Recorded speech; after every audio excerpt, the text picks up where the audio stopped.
Buenos dias, buenas tardes, buenas noches. Hello, good evening, good night, wherever you are.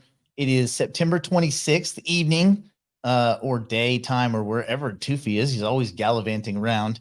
2023. It's another This Week in Hypercycle. There's always a lot going on. Toufii, what is the word on the street of Hypercycle? Guten Morgen, Ohio. Just giving you an idea where I am. I had to say it between all German and Japan, so I'm somewhere there. So a lot of great stuff, Nick. Of course, some of the stuff is very interesting at many different levels, and I'm hoping that on this call we can cover certain elements that they might be misunderstood by some folks, because I urge people, and I think we've been building phenomenal community, all of us together, that they actually come forward when they misunderstand something, because that's so important. Because remember, it's like we're building this this baby, all of us, Homo sapien, and us with Hypercycle. In that baby, we're building something extremely important. That metaphor that we've given, imagine all of us are building this global brain.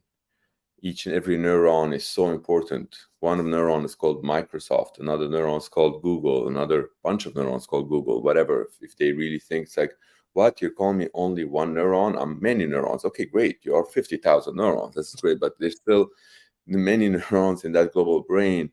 We're doing that tiny little thing that it's like that synapses of the brain. Yes, it's tiny, but it has a lot of components, and we better do it right. So if, as we're building this, anyone from this community would feel like, wait, maybe this is not right, this is right, it's good that they're coming forward, and as opposed to misunderstanding something, because then it builds up into certain understanding, and then having to unlearn what you have learned in that misunderstanding, it becomes like even like bigger task. So I'm glad that folks are coming forward, and we're going into certain steps for proper understanding, all of us. And I'm not really saying that like we have all the answers. We're discovering some of the answers as we go. We have a lot of development, a lot of things. I know for a fact, from product perspective, we're way past any research. We're in development, but they're still in development. Sometimes you discover certain aspects of how something needs to be shaped up in a way that it has the highest amount of security first, and then efficiency. And because we gained efficiency, our motto here is that we build things with the highest amount of security first. And when it's built with security by construct, then we can get the efficiency as a result of it, because it's built by construct. As opposed to building it not secure, then adding the security as patches, then you end up having a lot of issues later on that would be very costly. You mean like, say, Ethereum or something like that, where for those of you that want to duck back into history a little bit, Ethereum had the philosophy of move fast and break stuff, and that's good when you're developing. The problem is you're developing in the crypto space, the currency part of crypto. You're taking vast sums of people's financial future, and you're glomming these into smart contracts and these various products. You have to be a little bit more careful. And so where money is concerned, security first is the way. Right. And here, what we have when it comes to AI is running certain computation that wants to send to another AI. This is the creation. If you were to look back to the history of our civilization, what made money? And when there's something of value that you work on, and you're like, I've worked on, let's say, this glass, and this glass is worth something. I've spent some time, I've worked on it, I have the proof that I've worked on it, and I can give it to you. And it comes in a barter, but then suddenly we need to have something that we represent value, and then we call it money, right? Now, in the inception of this global brain that we're all working on it. And when I say we're all working on it, we are all working on it. If you're breathing today on the planet Earth, you are working on it. You might not like it, but you're working on it. You know, in one way or another, you kind of like working on it. So it's a global effort. All of us in that where we're building this, we're having a certain machine that's actually generating value that is valuable to another machine. How is that going to be exchanged? At a very, very, very small level, the smallest possible level, when you actually have this thing like demanded computation at this smallest level, and then the other one responded with that. When I say at the smallest level to the computer scientists, literally we're talking about that tiny little module. When you say it's like, I'm requesting from this other function to do certain thing, it's at that level that you can take the hypercycle nodes. Okay. Can I ask a nerd question real quick? Sure. What is the size of the smallest packet? The packet itself is less than 64 kilobyte. All packets that we have, we don't have any packet that can be more than 64 kilobyte. The reason for that is because we want to build it on an internet that was built from the 70s onwards. And if we want to make sure that we're building things that can work on every single computer, we cannot have the freedom to say it's like, oh, well, we're going to have a packet like any size, whatnot. It would be nice if we had that. Like, of course, it'd be like sometimes a little bit easier, but we have that constraint that we need to build it. It's kind of like you're building cars. Do you really want cars that they have no notion of what the size of the road? It's like, 50 feet wide. It's like, oh wow, it's a nice car. It's like so comfortable inside, but it's like, but you can so we're this internet was built before, and that internet is built with certain constraints, and we need to make sure we're building on top of that. Do I still have you? Did I lose you? I'm here. Okay. For some reason, it switched screen. Let me see. Oh, there you go. Perfect. Cool. Yeah. So I think that's the network packet. Now, when it comes to the actual module itself, somebody might build the module even a lot smaller than that, and it has extremely phenomenal algorithm. And that algorithm, that person does not want to share it with anyone, but the input and output is willing to share that. And that, you can actually have that code run in a certain way that is not an open source, where you can get like the actual binary, or, and then provide that into like a lot of nodes. And then if people, they run that, they know what the input, they know what the output, and it's kind of contained with input and output type of thing. So then the requester is another tiny little function, perhaps, that is actually saying is like, if you were to think about it, Nick, imagine it's a calculator. You send it the actual numbers. What's this multiplied by that? And it does that. Some people might say it's like, oh, well, we figured the calculator. Is that like AI? Well, no. We're saying imagine the calculator. It's not AI. But then if you were to start thinking, it's like taking some huge number to be multiplied by each other, or having the factorial of those numbers, having something that is done. Maybe there's an algorithm that can do it faster than this traditional.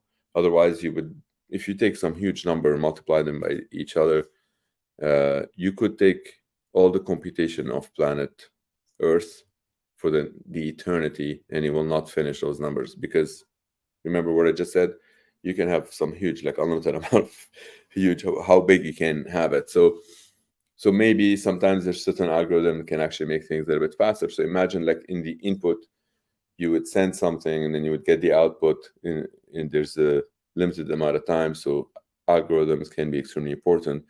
When that algorithm is built in a certain function that people, they don't want to give that away because they work so hard. They would want to collect royalty.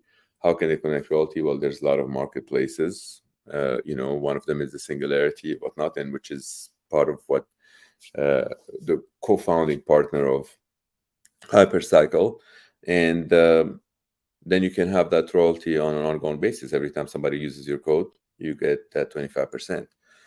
Which perhaps leads me to what I would like us to talk about, if you don't mind, is like certain questions that people are asking, like, right now, as we're setting up this thing, I'm getting this hardware. What do I get in return? Right? And if I'm getting this hardware and I'm launching it with this community, or if I'm launching it with this, ecosystem or whatnot, is there a benchmark, or what do I get? And I really think it's important to get that part clarified. What do we do with Hypercycle? We're not the neurons, we're the synapses. So if you were to provide just sufficient hardware to act as like that connector between you and the neuron, that's fine. Okay. If you were to provide the entire neuron because you really think that you can run the entire AI computation, because you really think that if you have an H100 machine, which is like one of the most advanced GPUs out there, you have way to source them for a very good price, you have very good electricity, and so on and so forth, then you are competing in the AI market. You can provide AI computation, and anyone who's providing AI computation, when they look deeply into what Hypercycle provides them from economical perspective, it gets them to have more money when they have Hypercycle in it. Okay, and of course, if they have Hypercycle in it, that means that on another side, it gets their AI to be more intelligent, because if it doesn't necessarily have the ability to have the answer, it can ask other AI in the entire world, so it can appear more intelligent. And somebody might say, it's like, wait, that doesn't make it more intelligent, just makes it, it's cheating, it's asking someone else for, well, yeah, I mean, it appears more intelligent. Us, Homo sapien, we appear more intelligent to other species if we just like hold this device all the time, and then every time they ask us questions, they don't know what we're doing with this device. They just think it's part of our body, and then we go like this and we find any answer. But if we don't have the answer to it, we ask someone else or figure it out. We'll pretty much like can have access to the entire intelligence of humanity through this, right? So yeah, I really think that it's powerful to have that connector to many others. That's what Hypercycle, how it provides that intelligence. So so if somebody has the hardware, how can they be structured in a way? There's two paths of money making when people, they are structuring things. One is a traditional, where you already have lots of revenue in your AI, and then this thing can get you even more revenue. Great, right? That's fantastic. So if you have a percentage of that, so let's say the AI royalty is 25%, my hardware maybe is going to take 10%, 15%. So that is what's coming in those pools of the ERC 1155. So if you were to partake in that, you'd be like, every time this runs, I get a certain percentage or a range of percentages or whatnot. So I'm providing my hardware, and I have that percentage from that revenue that comes in. How is that represented in for folks that they are familiar with the ERC 1155? Under that, you can have ERC 20, and then you will have the ERC 20. If you have that, that sends you channels that that part of the revenue. So let's say one ERC 1155 has 100 of those. We're calling them the R for revenue. And then the other one, we call it W for wealth creation, because there's two streams. So from the revenue, we know what it is. If you have a certain percentage, you get that percentage, you're happy, everybody is happy. From the other one, which is the actual wealth creation, if the value of what people are running has a higher value right now, you get to partake in that as well. So then that way it's like you do this, you do that. Traditionally, you're going to be able to do both. What we felt that would make a lot of sense for people to feel like, how can I ahead of time start like getting into certain pools that they can give me both, or I want pool that just gives me a little bit more of this, I don't care about that. Or someone else will be like, I want all of this, I don't care about that, because many people, they might say, it's like, well, I'm not in control of revenue, I'm just providing with the hardware, electricity, so I don't know, it might go up, might go down, I don't want to have that fluctuation.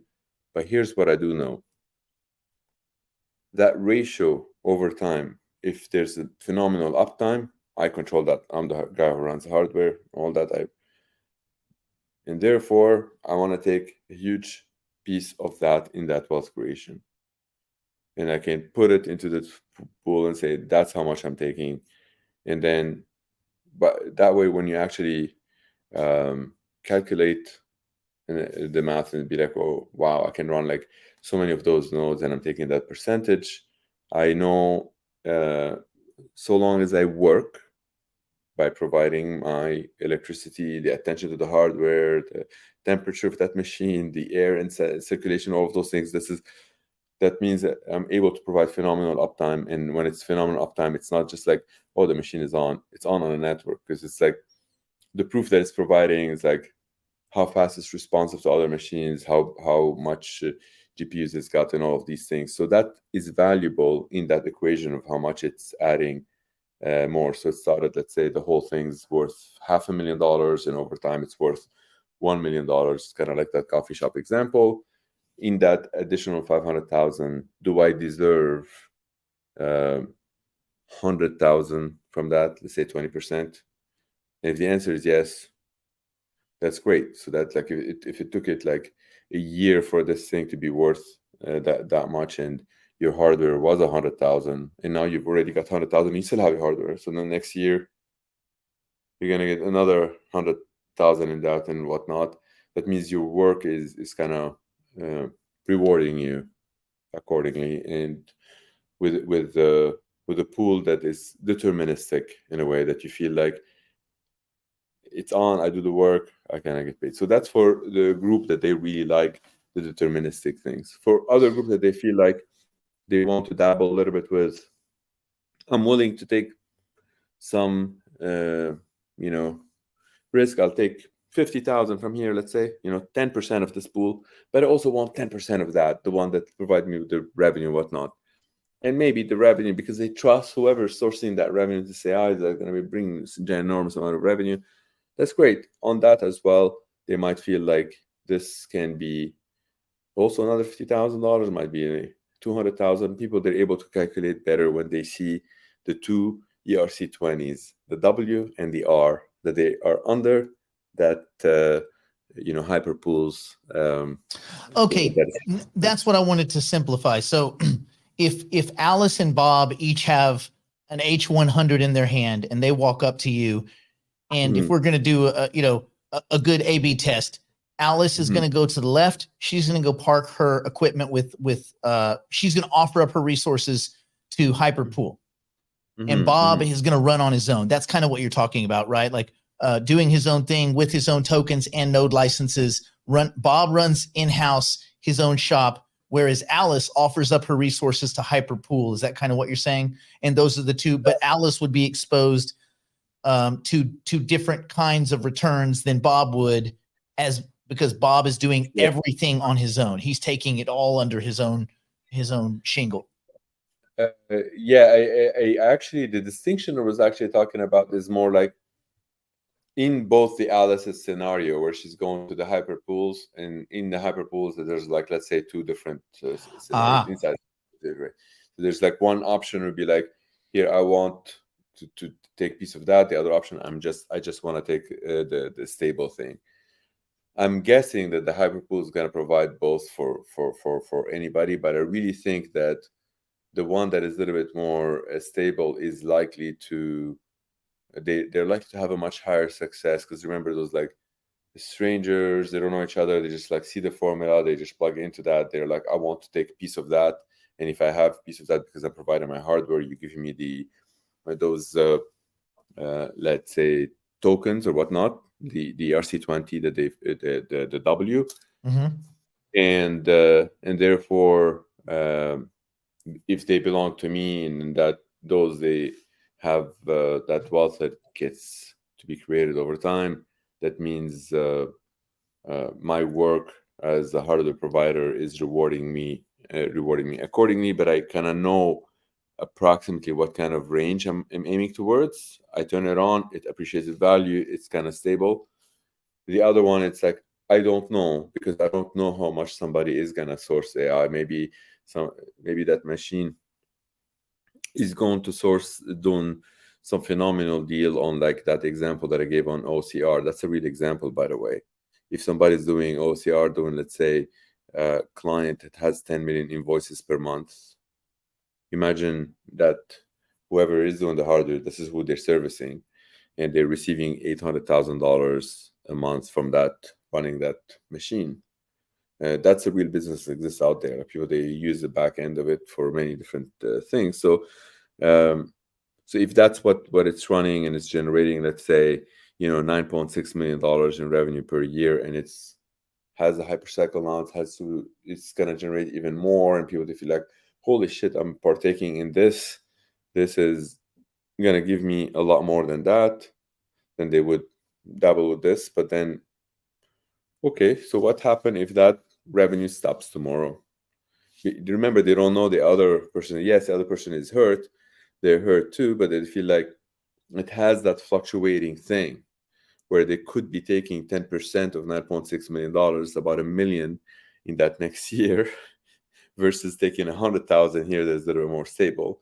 But here it stopped, and it goes to maybe end up with 50,000 instead of 100. So there's those. If are both of those are going to be available by Hyperpools? I don't know for sure, but I do know that this is definitely going to be available. But there will be options, I guess, is kind of what you're saying. There'll be options. Right. It's not everybody gets put in the same peg, or right, like, so there'll be some optionality, some choices. 100%. The smart contracts that we go through, people, they can take that and run their own pool. Like somebody tomorrow can say, like, if you look at the previous pools, be like, I'm launching my own pool. I don't really want the HyperPG, whatnot. It's like we work with the HyperPG very closely. We are co-founders of the HyperPG, as everybody knows, so we have full disclosure on that. But if somebody wants to take that and say, like, hey, that's an open source code, it's been audited, it's great, I want to run my own pool, I have my own people, whatnot, they can do that. It's open for everybody to do those things. Do we have a basic time frame? And again, you may not. Obviously, all of these things require waiting for code audits and things like that to come home clean. But basic time frame for Hyperpool? Yes. So in the Hyperpool, I want to answer one before that. It's the splitting. Sure. The splitting audit, it seems to be coming very nicely. So I would expect by the end of this week. So by next week, we're good to go on that. Right now we're good on many of the previous audits that we talked about in previous calls. Like, as you know, that one that was took forever, that's already out there. The V2, yep. And now the splitting. This is currently, if somebody owns the license, they have a representation, let's say on Ada, and there is a code that was built that is like have a representation on Algorand, on Matic, and all that. But it seems like most people, they don't mind the ETH fees for something like that has like value. So that's the one that it's being audited right now. So it gives you the ability to have the license represented in ETH and split inside the ETH, and get to the point where you can have that split and say, like, I'm not the only owner of this license. There's two of us, maybe, or there's four. It is a binary. We have to stick to the binary.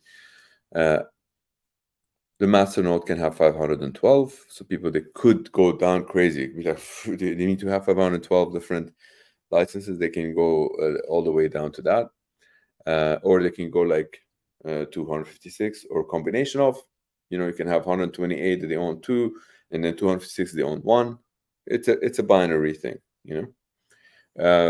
This is also the way when people are curious why the bundles are set up the way they are. Those are binary bundles. Correct. A 512 being a master node, 256 all the way down to 2. Correct. So then that is likely to be ready. The development, all that is ready. The actual audit, as soon as it's ready, it gets to be pushed. So perhaps by next week, people will be able to have that asset on ETH. It would require some administrative work after that, because some people, they have it on ADA. They might say, it's like, hey, what's happening to this ADA? Can I actually get it on ETH? Of course you can. Remember, you can keep it pointing from ADA to this thing, and it works and all that, but it seems that a lot of people are going to be doing it on ETH, so you might feel like, can I actually swap it? Of course. You let us know, and then you can swap it to the ETH asset as opposed to keep holding it with the ADA. In fact, there's the early deployment that's gone production. It's gone directly from ADA into the machine, the one that started that telling, the Ralph. And that's so that those that have gone live, they would be a lot more challenging than just like the swapping them, and of course we're providing the enablement for that as well. So that's, I'm happy with that. So just to sum up, so people that say I bought 2 nodes, I bought 2 node licenses, next week, 10 days, whatever, they're going to be able to actually split down and grab their 2 node licenses and go and do with what they would like. Whatever they would like. They can use those 2 node licenses to plug them into, for example, that Hyper appliance, Hyper AI box, and install them there. They can use them to install them on some laptop that they have, because they believe that this laptop is going to be on 24/7. Well, perhaps like a gaming computer. You got a lot of gamers that have some high power rigs. Yep. Yeah. And if they are confident that machine can stay on all the time, then it's good. I wouldn't advise people to put it on machines that they fluctuate in network, go up and down and turn off, because the way AI machines think of other AI machines is a little bit harsher than us human. Like us, we have this thing where it's like, oh, I'm calling Dan, he's asleep. I understand. Machines, if they call each other and the other one's asleep, they don't understand. You're dead to me. Never ever gonna call you again. It's like, so they don't sleep much effectively. So people, they want to enable those machines to have some ratio that would be on a very high, so that they can gain that value over time. One thing they know for sure, the way we build things, it doesn't go below 1. It's like, because if we have built it that it goes below 1, people can wipe out that and install again 1. So why enabling something that people can attack all the time? It's just like, by construct, it doesn't go. So it's not, if you have something of value, it's not going to drop below 1. Oh shit, the value of my node is 0.8. No, it will always be 1. Right. But 1 is the floor. Yep. Yes. And then it can grow from there on. And then that leads me to another question. And that would be, when will people be able to marry their tokens into the node licenses, make that little marriage, that little partnership? When will that be possible? Yes. So the first thing that the Hyper pool is doing, which can answer that exact same question, is that ERC 1155, because Nick, that marriage is possible right now, and in code has been going on since June 20th. But that's done on the actual machine. You're plugging it, you're installing it on the machine. Some hardcore developers, you can do it today. You want to see if these guys, you have some huge hardware, these guys, they pay attention, they can partner with you, can help you do it today. But your question is more like, how can I do it, or anyone can do it, without necessarily having to do any development yet? I just want to marry them, and I want to have them in that unity. And now that where is that marriage certificate? Yeah. That marriage certificate is the ERC 1155. That's what it is. In that marriage certificate, you will have those two, the W and the the W and the R. I want to stick to the same hands. This is the R, the revenue. This is the wealth. Imagine that, huh? You have like that marriage certificate. It can hold both of those, and that is the when we had said to folks October 15th, and I want to keep us, honest with that, keep pushing towards the August 15th, to the October 15th, and hopefully it will be. Hopefully, I talked to some of the engineers yesterday, and I said, try to have 3 different audits so you can get that main audit on October 15th, that marriage. And then they can have the auxiliary ones like the W and the R separate. They're trying, they'll get back to me on that. If they say, hey, we're able to have 3 different audits because there's 3 different smart contracts, okay, you'll have the marriage, and then is that marriage adopting the W and the R? If it is adopting the W and the R, then is the W audited or audited? Okay, that's beyond October 15th. That's okay. That's okay if they audit. But I really want that core to also be ready. And if they say yes, they're able to split them, I'm almost, I don't want to say 100%, but 99.99% the audit will be ready by then, because that is very, very, it's been done many times at the ERC 1155. The ERC 1155, what we're adding to it is that there's 2 different ERC 721 or 721 that they must exist in order for this to be minted. Any auditor can look at that. This is audited. This is audited. Great. They're getting to sign together in order for this to be minted.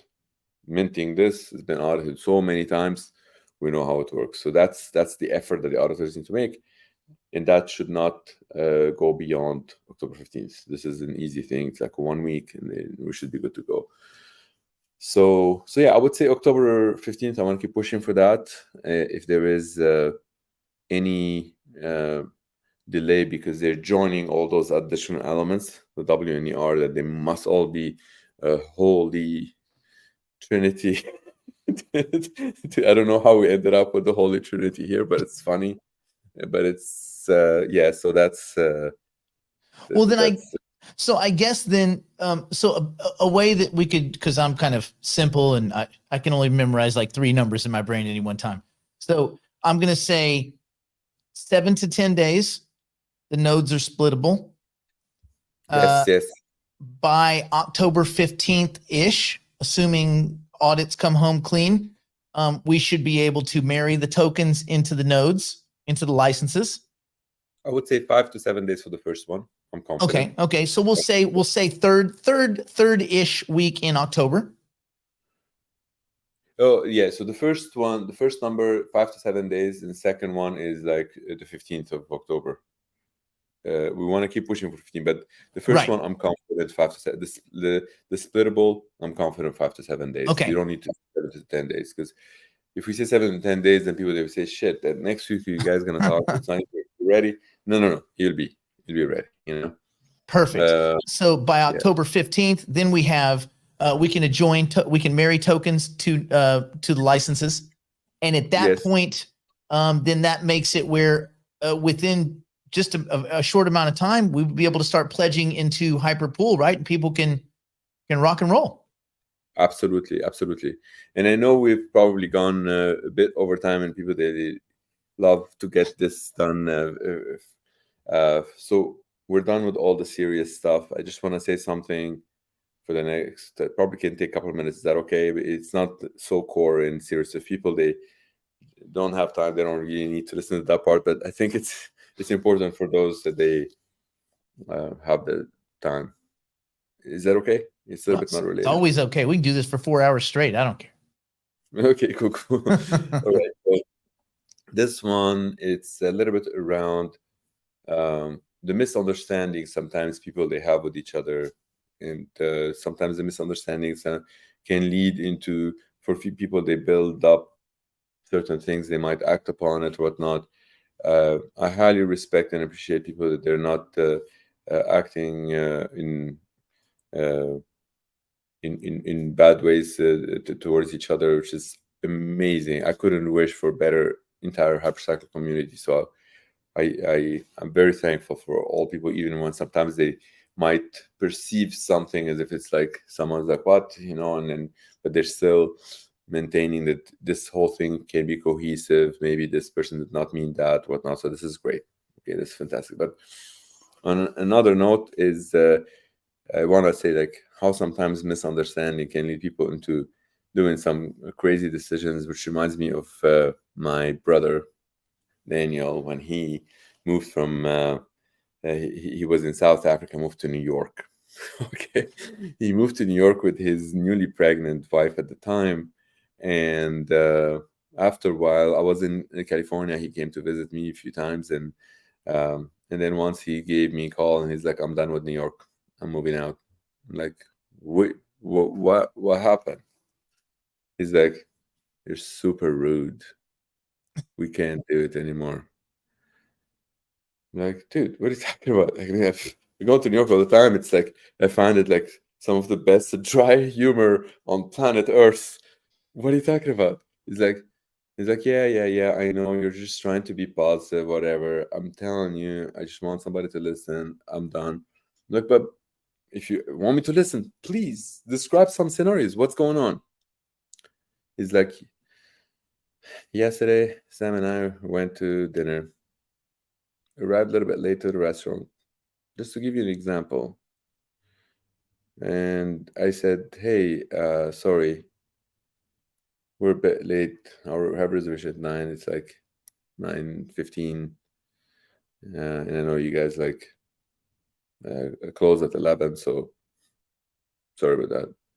And the guy's like, well, it's true we close at 11. I want to get the hell out of you in an hour from now. You're not sitting in my restaurant until 11. And he's like, my wife was pregnant. We were sitting there. We were stressed this entire dinner. And we were like, yes, we will finish on time. We will finish in an hour. But like, dude was like, so I'm like, dude, he was joking. He's like, no, he wasn't. I'm like, 100% he was joking, Daniel. I can call a restaurant right now. Dude, this is New York humor. Like, what do you think? Anyway, so I really think sometimes it's this the way this, I'm just giving an example of a dry humor, but sometimes that same person who actually this restaurant manager or whatnot talked like this to Daniel, he, from his perspective, he could recognize, it turns out that I'm right, by the way. Daniel realized that, ended up staying in New York, ended up having the best time of his life, ended up going to this restaurant many times, became friends with that manager of the restaurant, and now Daniel makes like the worst dry humor on planet Earth that you would think like, what?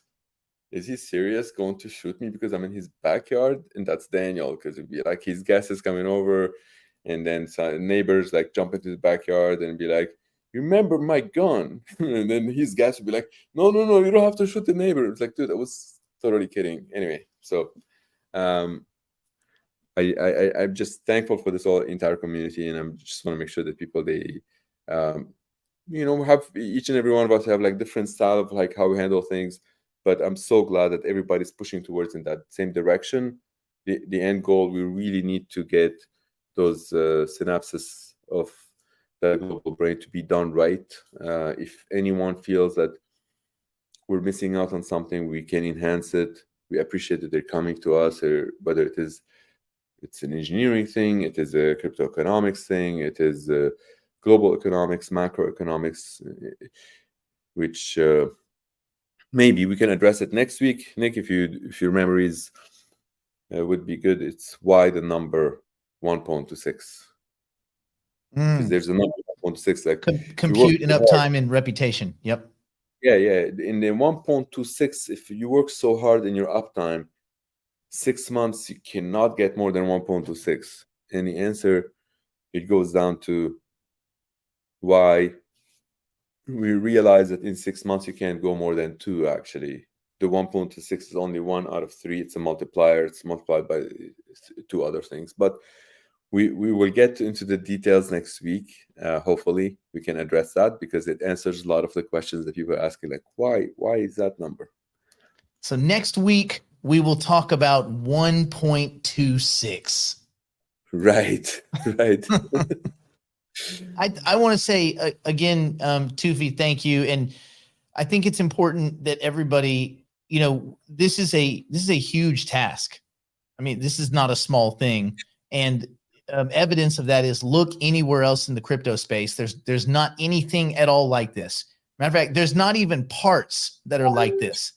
And so when you're building something this big, people get wrapped up. They get a lot of emotional attachment to it. And then you infuse that people's money is sometimes, glommed into this. And so you have another emotional component. And I think it's good for us to all maybe just slow down, cool off, take a breath. Let Toufii's engineers stress out. We don't need to stress out too. Let's let them stress out. Right. Our stress is enormous already, so we want everyone anyway, thank you so much, and I'm so happy to be part of this community and see it all grow, and looking forward to seeing you again next week. We'll do it again next week. Thank you, everybody that got to check us out. Thank you, Toufii. Until then, stay in school. Don't do drugs. Don't do anything my poor insolvent drunk strung out on meth grandmother wouldn't do, which is very, very little. And we'll see you next week. Right. Be well. Ciao.